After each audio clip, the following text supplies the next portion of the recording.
start off by chopping up 1 onion, 1 green pepper, and 1 red pepper. I put everything into a food processor to make my life a little easier, but if you don't have one, you can easily just use a knife and chop them up really small.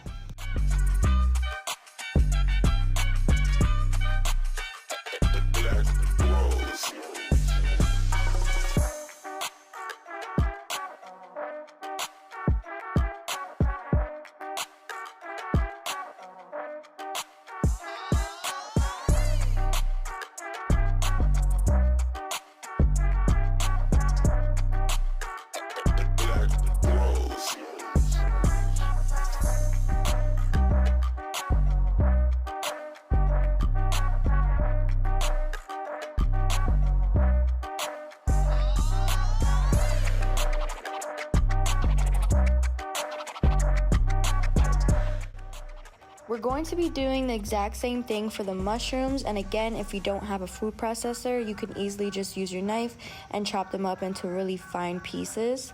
I have a mixture of king oyster mushrooms, mini oyster mushrooms, enoki mushrooms, and shiitake mushrooms. Now, the base to our first empanada is going to be mushrooms because I wanted a more whole food, plant-based version of an empanada. And then for the classic empanada that's more traditional, I'm going to be using impossible meat, which is a vegan meat substitute. And this is very popular in the vegan community, and I love using it whenever I need a ground beef replacement. However, I try not to consume too much of this, or just be a little cautious on how much I'm eating this per week or per month, because it is still highly processed and still has a high amount of salt. And for someone who is, concerned about their health, that's why I chose to show you 2 ways to make these recipes, just in case somebody was concerned about that. My impossible meat was a little frozen, so I'm just breaking it up a little bit more. And then I'm going to be adding to a pot some potatoes, so I'm getting the water to boil. And then I have 7 small potatoes, but if you're using the bigger potatoes, you can use 1 big potato cut up into small pieces. And I slice my potatoes in quarters. However, I would even recommend chopping them even smaller than this because they were a little big in my empanadas. I still made them work, but it would have been better if they were just a little smaller. So to begin our sofrito for the empanadas, we're going to be using adobo and sazon for a majority of the flavoring. However, I went along and made my own homemade version, but if you don't want to or you don't have the time, you can totally use the regular store-bought ones. If you want to make your own, I'll leave the ingredient list down below with the rest of the description. So get your pan to a medium heat and add oil to it. Then we're going to add 2 bases of sofrito. It's going to be the cilantro base and then the regular frozen one. I like to mix these up for added flavor because one is more tomato based and the other is more cilantro based. So together they're just perfect for me. Now I'm adding the seasonings to my sofrito, and I'm basically using a handful and sprinkling in about 2 or 3 times. However, I would recommend using a tablespoon and then adding it little by little like that. That way you're more in control of how much seasonings you're putting in. And I don't put salt in the adobo sazon. I do it separately. That way I'm more in control about how much salt I'm putting in the recipe. I'm just mixing everything through to make sure it's well incorporated, and then I'm also adding in my olives. Again, if you don't like olives, just skip this part, but to me it's essential in the flavoring and I love them, so I always put them in my empanadas.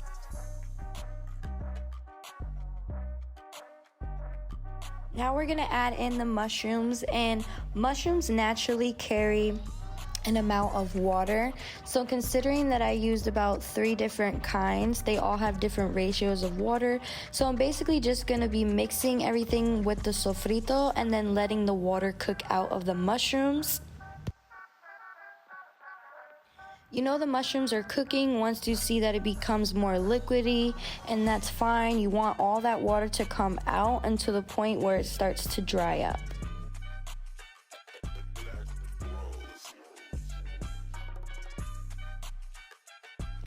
Halfway through, when there's still a little bit of liquid in the pan, you want to add your onion pepper mixture because it needs time to cook with the rest of the mushrooms, and also the onions and peppers have a little bit of water in them as well, so we're going to try to cook all the water out at the same time.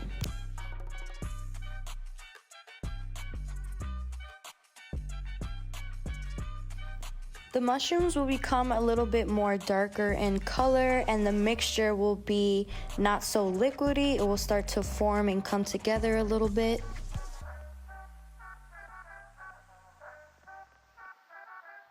Because I don't want the garlic to burn, I always add it last. So for the last 5 minutes of cooking, add your garlic.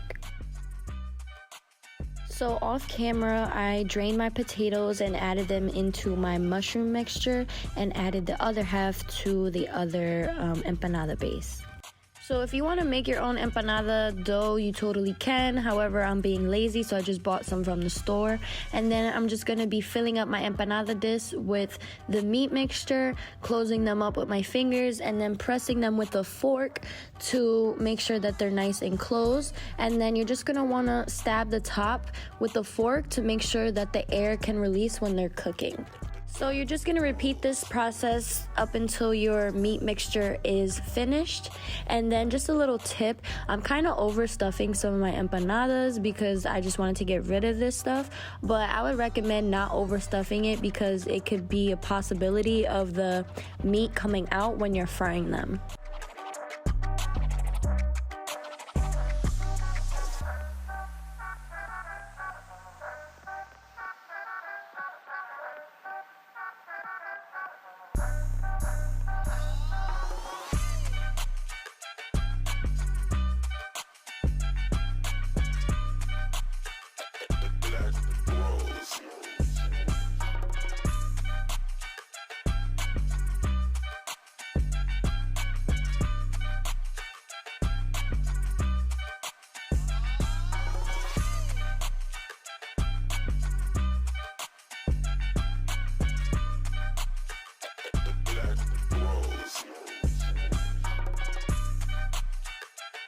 So now for our base 2 empanadas, we're going to be using the impossible meat.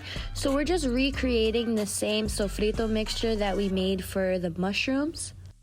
This time I'm adding everything in the pan before I'm adding the impossible meat because the impossible meat doesn't carry any type of water and it's just going to cook like regular ground beef. So I'm just making sure that the sofrito and the onions and peppers are nice and mixed and cooked before adding in the impossible meat.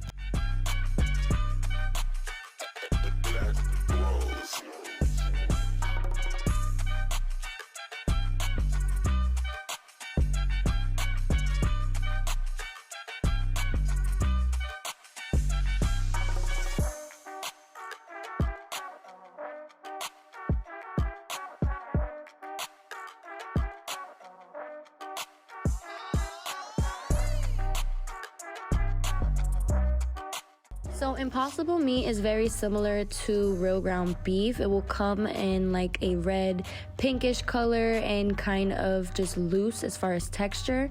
When it's done cooking, you'll know because it will become a little darker, browner in color and be a little bit more firmer in texture. You want to see no pink for it to be completely cooked.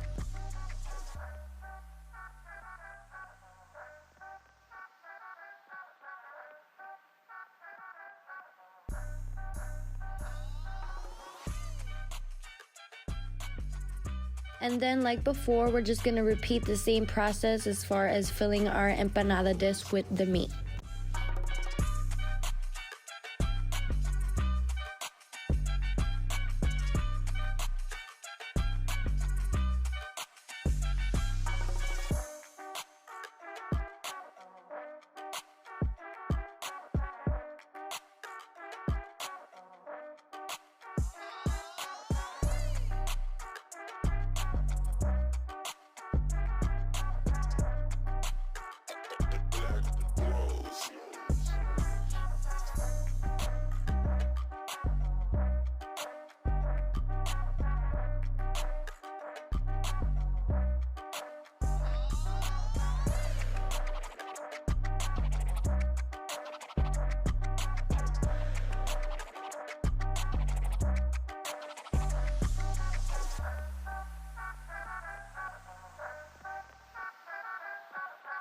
So once those are done, you're going to get your pan, fill it up with oil, and also put it to medium-high heat and begin frying your empanadas.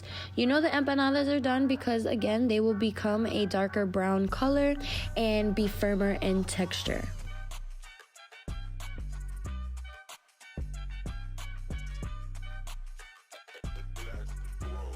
And these are the finished products. I think they came out really good flavor-wise. They were amazing. I always eat my empanadas with hot sauce, but you can use anything that you like as far as dipping sauces. And it's really easy, simple to make for any appetizer or party or just for dinner. Also, this recipe is great for batch freezing, so you could always make these ahead of time, put them in the freezer, and then fry them when you want to use them. So thank you guys so much for watching. Let me know how you liked it, and make sure to follow me on Instagram and TikTok, as well as subscribe to the channel if you want to keep up with more vegan recipes. All right, guys, stay tuned for next week. I'll see you soon. Bye.